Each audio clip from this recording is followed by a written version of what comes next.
Այս իրավական գործը, քրեական գործը, որ հարուցվել է Վարդան Ղուկասյանի դեմ, իբրև թե կաշառքի գործով, որևէ արժանահավատություն եւ որևէ նշանակություն չունի, ասեմ ինչ պատճառով, որովհետեւ ցանկացած քրեական գործ, որ կա հաջորդի քաղաքական հրանգին ու պատվերին,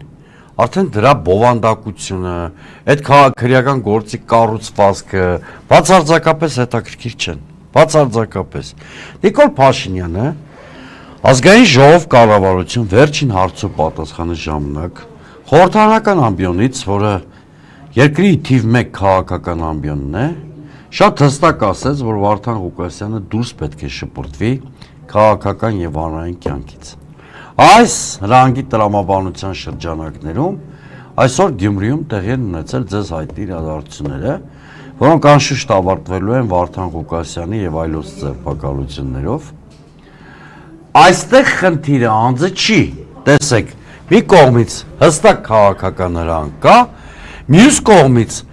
խորհրդարանական ընտրություններից առաջ հասարակության աշկերում արժեզրկվում է ընտրությունների ինստիտուտը։